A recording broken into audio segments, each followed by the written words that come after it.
In every town, in every state, families come and families go. Some people stay in the same place their whole life, while others move around in search of something new. But they all want something in common, a place to call home. The American dream is to own your own home, have a great job or business to support your family. But in challenging economic times, that dream is almost impossible. And if you have a disability, don't even think about it, unless you live in Bakersfield, California.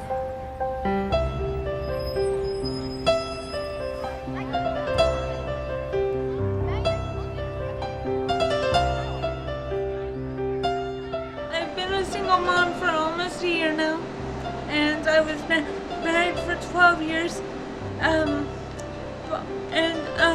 My son is a great kid. He's normal. He doesn't have any kind of disabilities whatsoever. I have cerebral palsy. I was born with it. Throughout my life, I've been very involved with the disabled community because I feel that it's very important to educate people that people with disabilities can be just like anyone else and have a career and have a family.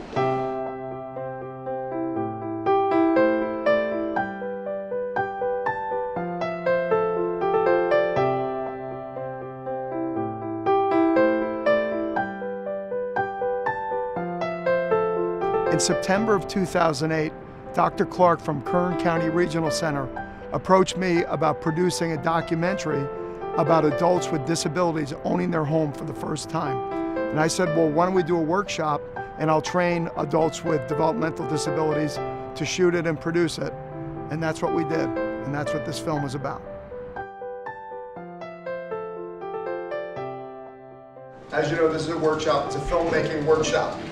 And our project that we're all going to work on together, we're going to take you guys through the whole process of making a film. Okay, we're going to teach you lighting, some editing, how to shoot the camera, how to set up the lights. But the project that we're all here to do, how many people have a dream of someday owning a home? Okay? Everybody wants to own a home, okay? Well, what's happening here in Bakersfield is the regional center, in conjunction with the city, and a land developer made a housing project of condos that they're making available to people with disabilities. And they're going to be homeowners for the first time, okay? And that's the Taylor Street project. This is what the condos look like, okay? And what we're going to be doing is we're going to be making a documentary about this. Well, we've had a couple weeks together now, and you guys have all gotten a taste of all the different kinds of things that we're learning here. And maybe you guys can help me. What are the different things we're learning about here at Film Workshop? What are the different classes that we're having? Yes. How to use a camera. Right, so we have camera class. The main headings that we're kind of learning here. The technical stuff with Spark, we're learning the editing stuff with Seth, the writing stuff with Mike, and then Dale and I are doing the acting and performance-based stuff. Obviously, we're learning a lot. All right, so here we go. It's a 50s diner, and Hey, good looking. Why don't you come sit with us? who do you think you're talking to, Scabby? She's not your girl. You know, what the trials and tribulations of owning your own home, of having a disability, and going out for the first time and being kind of on your own. Because when you have an apartment, you have people that help you and take care of things. But when you're on your own, it's a lot more responsibility. What does it mean to own a home? A lot. Like what? It means a lot of independence. And it's usually set to music. So you've got the music running, and he's running and training and fighting and practicing, and you've got this inspirational music. And then when the montage stops, you see the character grow and transform and arrive. And they was older too. Oh yeah, they're playing. And they was older too. So there's 3 montages in The Lion King. Very Yeah. cool. Tomorrow we're going to start shooting. Spark and Joey and I are going to take you guys out. We're going to take one of the buses. Okay, today is the big day. We're taking a crew down from the inclusion workshop. And we're going to go see what's going to be today. What are they having today? The What's happening? earthquake drill. An earthquake. Cherry Street. What? Taylor Street project and then market. All right. Okay. Talk about this. I've been asked to make some remarks this morning on this very positive day in Bakersfield in which we're giving recognition to 12 new homeowners. I actually wanted to own my own home when I lived with my mom, but when she passed away it was kind of hard for me because I couldn't get my own place because I had a lot of roommates at the time, move in and move out. Like when I was growing up, on my end, I was put in group homes. I was staying in a group home, and then I was taking misadvantage of different people. Like they was calling me stupid, calling me names and stuff like that, and I was being bullied for kids from school and stuff. I came a long ways, you know. I was like a farm worker with my dad, my sisters, and my brothers, and I didn't know what was going to happen to my life, you know, when he passed on. And, you know, I said to myself, I'm going to be stuck here at home for my rest of my life, taking care of my mom, you know. And I told her one day, you know, Mom, I had to move on my life, and she understands. The dream all started with someone these families had never met.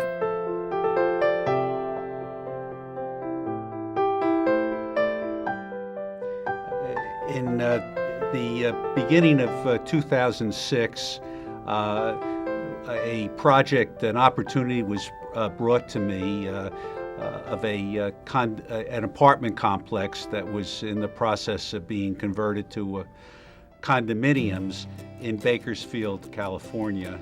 So the basic intention of the project was to start a small real estate company in California and be able to offer what we consider to be a value-added type of a project.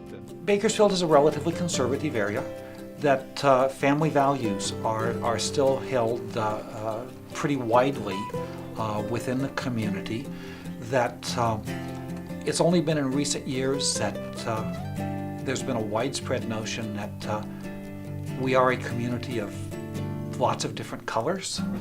I was born in a northern suburb of Bakersfield called Oildale, and I worked my whole life to get out of Kern County, and I only made it as far as moving across the river into Bakersfield. So Bakersfield is an interesting community. In a lot of ways, we have kind of a bad reputation, that this is not a place that is known for its progressive thinking and liberal attitudes and acceptance of a wide variety of diversity, although the population of the area and kind of the mindset of the area has really changed significantly over the last 20 years.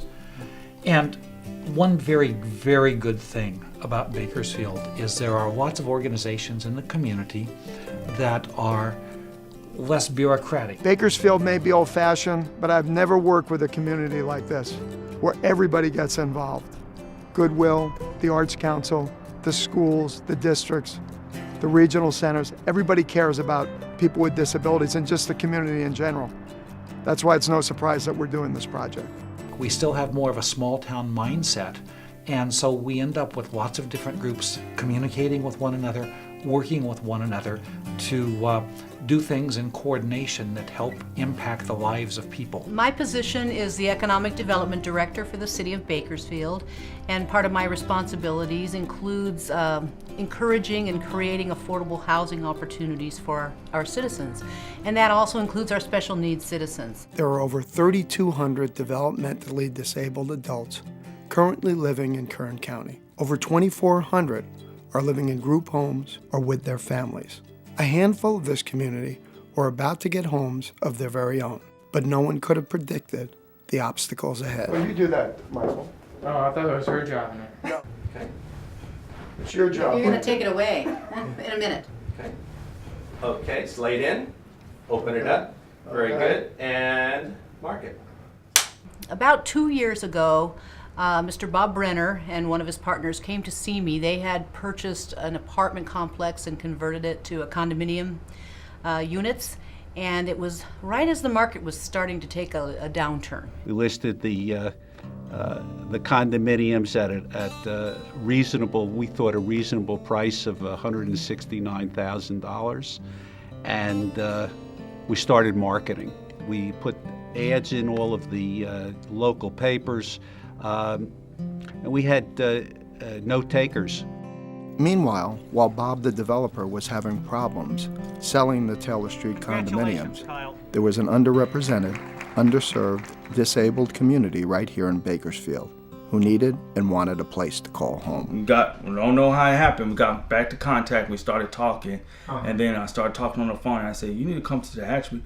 To hatchery? I don't know what that is. So she came up there and the way you said it? Yeah, and she's like, she didn't know. She really didn't know about Bakersfield and nothing about Tehachapi. So when I moved to Tehachapi, she's like, "Oh, I like it here." She didn't want to go back. So there was 2 bowls and there's a raffle. And we're raffling door prizes at this conference. And one of the bowls will say, "Will you marry me?" in a small little piece of papers. See, whatever I pick from that gold box, it says, "Will you marry me?" No matter what. The whole thing was, "Will you marry me?" So Yeah. So basically, your marriage is rigged. Yes. I guess in some ways I'm a soft touch, but Roy told me that I needed to get my wife, and my wife and I needed to pick up him and Petra and take them to dinner some night. So I agreed to do that, even though that meant getting my wife in the car, driving to Lamont, which is 20 miles to the southeast, and then driving to Bakersfield, which is 30 miles from our house to the north, and then coming back to Bakersfield and eating, and then taking them each home after dinner. Turns out that was their first date. While the Lots and Roaches were having fun, Bob the developer was agonizing over the future of his property. I'd say the end of 2007, I realized that in order to have this project move forward, it was going to take basically moving to California and spending a great deal more time in Bakersfield and representing my own interest. The project at this point was financially, it was basically a losing proposition at this point. We knew that there was no way that we were ever going to make any money. The question was, were we going to be able to break even at very best? Time just continued to go on, and we kept paying the operating expenses. Costs were, we had unknown costs that were happening every day. We had taxes that hadn't been paid by the individuals that we had purchased from. It just became a very difficult challenge. At that point, I really started to go within myself and to ask, what do I do? Because I really didn't see any end in sight. It just, it looked like we were going to be sitting on this project and potentially be in this for years to come. I decided to go to what came to me was go to the government. And I went to the city and went to the mayor. And the mayor suggested that I talk to a woman there by the name of Donna Coons. And they were rather stressed about their ability to bring in buyers, just traditional market rate buyers. And they wondered if there was any program or anything that the city could do to help them. Are you okay? You okay? Good, because you look like you're in pain. Just get it in a little closer. Okay. There you go. Okay. You're doing a great job. You are doing a wonderful job. Did you guys cut that? No. We're still rolling. It's a part of reality. This is what I'm going to watch over and over Yeah. again. It's going to be on the I'm going to trailer. watch you in pain over and over again. Yeah. We met a few times, and they were a little discouraged, but we brainstormed and discovered that maybe we could help them by providing just a regular down payment assistance program to qualify just buyers that met our low-income criteria. She took a look at the project. She loved what we had done, and she said, if you reduce your price, at that point we reduced our price from $169,000 down to $125,000. And she said, if you do that, she said, I'm going to see if I can't rezone you and put you into the redevelopment area. And that they were very excited about that. They put together a marketing plan and proceeded to market the project with very, very limited success. And the reason was even the borrowers and buyers out there, their credit was very, very tight for those individuals. And she said, well, Bob, here's a list of the nonprofits and the churches. Why don't you talk to them? So I did just that. I made appointments and I went door to door to the Greater Bakersfield Legal Assistance Program. Met a fabulous guy there named Walter Williams. And Walter and I, we just bonded, and he went out and he brought me like 30 or 40 people, and then I went to one of the Christian churches there, Christian Compassion Church, and the head pastor there she was terrific, and she loved what we were doing, and so she announced at our church meeting, and she had about 120 people that were interested. So we had a big meeting. We got countrywide insurance to present how they could write the mortgages. We had $40,000 per person. We had close to 200 people show up from all of these different churches and nonprofits. Not one person qualified. Again, we went back to the table. This was going on for almost a year. Brenner and his partners were becoming very frustrated. They were getting very nervous about their construction loan that they had on the property, and Bob was just pulling his hair out, quite frankly. He just was about to give up. And then we had a kind of a final brainstorming meeting, and I said, we had a gentleman in that gave us a very good proposal for some special needs housing. We thought he did have a very good plan, and we did like the kind of programs that he offered and the clients that he was serving. So I introduced the two, and that was Dr. Clark from Kern Regional to Mr. Brenner, and just kind of took off from there. Regional centers are nonprofit corporations. There are 21 of them in California.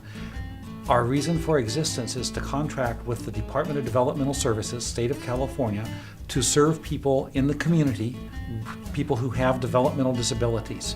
And that is the reason we're here. And in essence, we work for the state, but we're not state employees. We're not officially government. We're a public-private partnership. As soon as I started to talk to him, I really, to be candid with you, my heart just started to open up. That's the little Roy Bear. You know what?